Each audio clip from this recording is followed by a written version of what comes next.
Yeah. Joining us now, ladies and gentlemen, 13-year NBA vet, co-host of the Knuckleheads podcast. Ladies and gentlemen, friend of the program, Quentin Richardson. Yeah. Rich, how you doing, boss? I'm good. How you fellas doing, man? After last night, how's everybody doing in the Thunderdome? Well, I'll tell you what, West Virginia lost to LSU. Okay, West Virginia lost to LSU. Concaifa loses to Pumas to Alabama. Yeah. Bad way. Pacers lose to Oklahoma City. Not good. That was yesterday.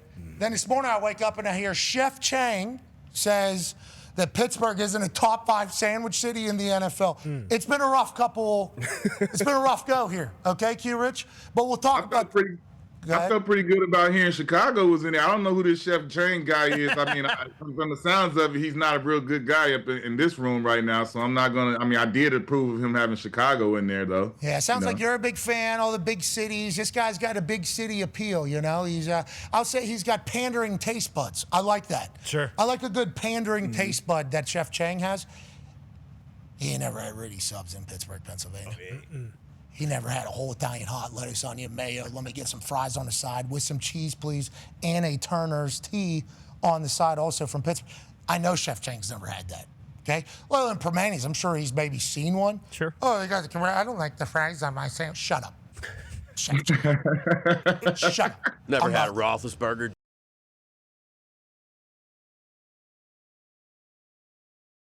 Let's talk about sports. Ian Rappaport should not have done what he did. No. That was, 5 minutes into the show? Yeah, it was distasteful. He knew what he was doing. Yeah. Speaking of distasteful, Chef Chang. Yeah, bingo. That son of a... Let's talk basketball, please. Can we? Can we talk basketball? Let's do it. That was everything you guys wanted, huh? What happened last night? Everything that everybody wanted to happen to the Indiana Pacers happened last night. The Oklahoma City Thunder on the defensive side, dominant. On the offensive side, magical. Pacers were never able to really get going. It was like a 20-point game forever, seemingly. At the end, got down into the teens, but they continued to answer, put their foot down on the Indiana Pacers because of what has already happened in this series and what they have seen the Pacers do throughout the entire playoff run. This is the Oklahoma City team that everybody was expecting. This was how everybody thought this series was going to go, Q Rich, or what is your takeaway? My takeaway is like I gotta say this. I don't have a horse in the race, so I'm just here to see good basketball. I want the series to go as long as it can, as far as it can go, just because I know after that we're gonna be dead with basketball. It's gonna be no hoop for a minute. So I'm dreading that. But if you look at what the OKC Thunder have done after they have lost the game this year, the writing was all on the wall for this to be a 15 or 20-point blowout. I said that yesterday. I was on SportsCenter, and I said that, and Hannah was like, whoa. I'm like, but if you look at the evidence they've given, when they lose a game, first of all, they hadn't lost a game, 2 games back-to-back since 24 sometime in 2024. But the games this year, when they lose, you go look at the game they play after they lose, they average 25, 30-point blowout games every time after they lose a game. So the writing was on the wall for this. And then just the way that first game happened, they should have really finished the game. They just didn't do it. They were already in that position to do the same thing game 1. So I knew being in their home building, they would have that confidence to come back and get it done last night. Their building is awesome. And I'll tell you, watching them answer every single time, like Neesmith would hit a 3, and it's like, here we go. This is exactly what we needed. Then the next time down, somebody at Oklahoma City would do something ridiculous, put the fire out. And then that crowd never really let it go either. They were a huge part of the momentum just continuing. They were relentless, and they won one at home. Congratulations to them. Let's talk about a guy who is voted the most overrated player in the league this season by his peers, allegedly. Go ahead, Tone. Yeah, Q, there was a lot of talk this morning about that Tyrese needs to maybe be more aggressive and look to score more. Is that something you think he can do or should do, or just who he is to be more of a facilitator? But in the finals, do you think he needs to look to be more of a scorer? Yeah, I agree that he does need to look to be more of a scorer because his team needs that. But I think the whole conversation around him is kind of taken out of context, man. You can't ask somebody to be something they're not. Yes, he has the ultimate clutch gene. When they get into the clutch moment, we've seen him time and time again hit the game-winning shot or a meaningful shot down the stretch, and he has that ability to do that. But if you look at what he's done, he's averaging 18.6 points. Asking him to be this high-volume scorer, that's not who he's been. He's a pass-first player, but yes, he can score.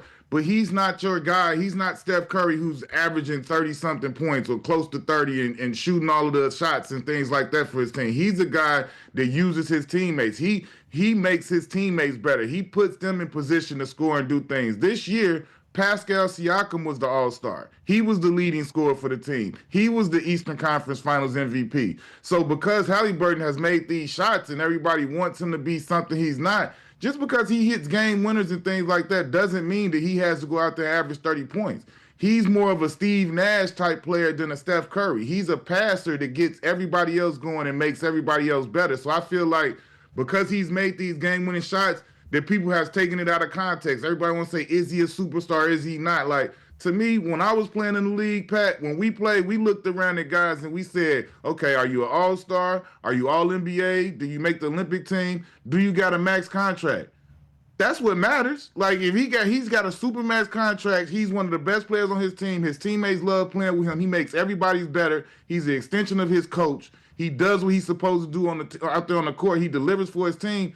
I don't really care about who's a superstar or not. Like, in my mind, I got a max deal. I'm playing. I'm a starter. I help my team. He made the All-Star last year. He didn't make it this year, but he was an Olympian. Like, these are all of the benchmarks to be a superstar. You see what I'm saying? So, like, if y'all don't want to call me that, that's fine. I got the check that says so. I play like it. And so that's all that matters to me. Like you said, the disrespect from the peers with the overrated, I showed them what I thought of that. If you know what I'm saying? If you go through the entire playoff run here, okay, against the Bucks, game winner against Giannis, literally right in front of his dad. Cleveland, game winner, this one. Yep. New York Knicks, Yep. this one. And then game one in Oklahoma City, game winner to win a finals game with like 0.3 left in the thing. It's like the amount of moments that this dude has had and created through just this playoff like kind of run alone is enough for an entire career, let alone what's happening right now. He's stone cold. This guy is cold-blooded. Because he laughs a lot. He's kind of a nerd. He's got moxie. He's got swagger. But whenever push comes to shove, he is a killer. We saw it in here. Yeah. We were up on him. Do you remember, Foxy? We were killing him. Me and Foxy were up on him in our shooting game. Which we need you to come play, which I fear you are going to be very good. Too good at it. Yeah, I might have to change rules for you like we did for Tyrese. Me and Foxy were up on him and Connor, though, in the shooting game. And then all of a sudden, it was just like one little flip of the switch happened. The only way to win is he had to make every single shot. That And was the only way to he made 20 mathematically. straight NBA threes with us chirping at him, and none of them touched the rim. And it was like, oh, this guy is one of those guys. This is one of those guys. And he's been able to prove it. I'm happy for him, still so young. Tough series. Because they got a lot of guys on the other side that can, bop the wood. Oh, yeah. Yeah. As Q, you understand. Connor has a question for you. Yeah, Q Rich, I hope you know, too. His nickname isn't The Moment, okay, for Haliburton. We all know what his nickname is. It has some negative connotations, but the Photoshops are too good, and Twitter has already deemed his name, which I think we all respect. Looking at last night's game, though, Q Rich, you got to respect the player. The bench for the Thunder kind of were the stars. Wiggins and Caruso, they both have 20-plus. Are you kind of counting this game as the OKC bench game? Obviously, SGA had 34 points, but when you look at the sports books, his over-under was actually 34.5, so thanks a lot for all those overbetters like myself. But are you looking at this as a bench game, and do you think now the Pacers have enough on the bench when you're looking at OKC and they're getting 40, 50-plus points from their bench? I mean, this is who they are, though, man. This is why, when they were playing Minnesota, I was saying that their bench, the depth of their team, and this is why they had the record they had, the best record in the NBA. Wiggins has scored 43 points this season. He's gotten off and went crazy. So this isn't new, and this is a guy that got in last night. He hadn't played in a couple games before, from the last series and in the beginning of this series, and he got out there and got to the money. He was out there hitting step-back threes and everything, not just catch and shoot. But this shows how deep they are and how much of a team they are. That, you got guys sitting over there that's probably chopping at the bit to get in the game, but they not showing it, you know what I'm saying, in a negative way. Once he got a chance to get out there and play, he balled out. Teammates gave him the ball, supported him. It wasn't like, hey, he not supposed to be doing this. It's like whoever's going crazy, they let go crazy. And I think that's an attribute of a great team. You know, when they got depth like that and they could bring a guy in who hadn't played and he comes in and looks like he should be sixth man or something, and he plays that well offensively and defensively. So I think this is just, you know, who OKC is as a team. They very deep and they very talented. Caruso needs to chill out. He does. He needs to chill out. This guy needs to relax. X Factor. He is a dog. Hembo sent me a stat. I didn't want to say it because, you know, I didn't want to. I just didn't want to do it. Although Caruso is our guy too. It's kind of a tough thing to say. Alex Caruso defended Tyrese Haliburton on 10 half-court matchups yesterday. Hallie didn't score, and had a 1-3 assist to turnover ratio.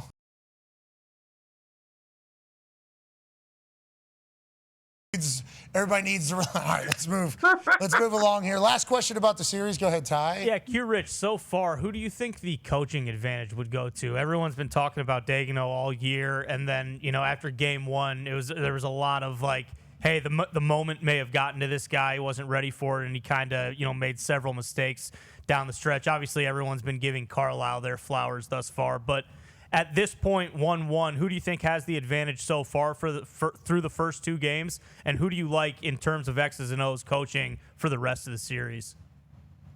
My opinion, man, I think Daigneault is a great coach. He's a young coach. He's going, you know, he's growing. He's trying to get his first championship and become, you know, like known as a great coach. But I think the coaching matchup, that's Rick Carlisle, man. He's a Hall of Famer. He's a championship coach. He's been one of the better coaches for a long time in this league. But I mean, that's no disrespect to Daigneault. I think he would even know that you know, that Rick Carlisle would be seen as the superior coach between the two of them in this series. But I mean, that still doesn't mean anything between, you know, Daigneault. His team can still win the championship and win the final. So, you know, that's just the way it is. Carlisle is the beast, man. He's one of the best to do it. I think when he's all said and done, he's going to go down as one of the best coaches ever, too. Won with the Mavs. Then he helped build the Pistons, right? And then you guys kicked him out of town. Then he gets won the next year. Exactly, yes. And then now he's been with the Pacers, has built the culture each year. You see him like kind of building it in there. He's perfect for us here. Loves it. Because in 49 other states, it's just basketball. You heard him as soon as they won the Eastern Conference Finals. He loves being here. Yeah, it was awesome. It was a great promo. It was a great Indiana promo. Like, as he was saying it, I was like, yes, do that. This is exactly what you should be doing in this exact moment. Go ahead, Connor. Yeah, that Mavs championship, too. I forget there's a video going a little further back, and that championship they won is basically the greatest run of any team ever. They played Hall of Fame teams in every single round, and they beat them all, and then it was the Heatles. I'll tell you what, Carlisle will run them. Carlisle will have the boys running. Seems like that might be a little bit of in question with the way Tyrese Haliburton walked in that press conference, walked out of that press conference. Don't like, he might be tired. He might be tired. Like Team USA Soccer? No, Team USA Soccer isn't tired. They're ass. Oh. Okay, that's a little bit different. Tyrese is not Tyrese. He'll be out. Okay, he's got 2 days, man. That's just the, you know, that's a hard fought game. That shows, like you say, Caruso, all the different guys all up on them fighting through that all game. Like, you walk out of there sore after a game like that. Yeah, the torture chamber. Okay, Caruso chamber. I get it. You know, all these things. Lou Dort is a unit. Have y'all seen him in real life, like in person? Like, to see him, if you go to the game, watch when you see him in person. This dude is a big dude, man. I saw him in Montreal when they played the Pistons. I was like, I was standing courtside, me and Richard Hamilton. I say, bro, look at this dude.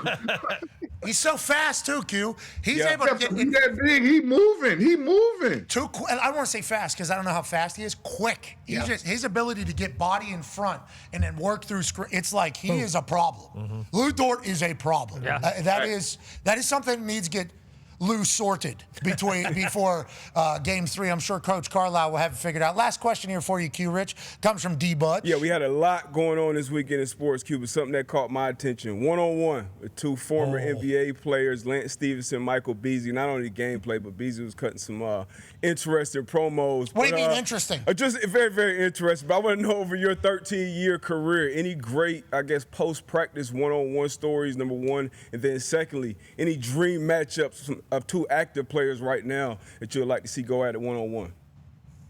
No real crazy stories from one-on-ones when we play. I mean, it would happen, but nothing really crazy to tell. But I guess a dream matchup in the league that I would like to see of guys would be let me see. SGA.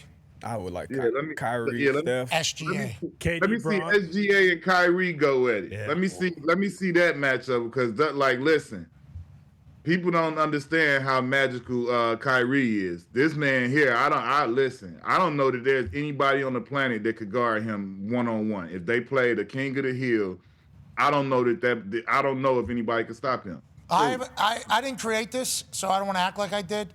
But somebody has been on the record as stating that if Kyrie was to be dropped back in, like way back, they would burn him for being a witch. Without a doubt. For what he can do with a bat. Like, this guy's got to be a wizard of some sort with what he's able to accomplish. They were saying the same thing about Beasley, though. People are saying, like, Beasley one-on-one, problematic. Just like Kuzi.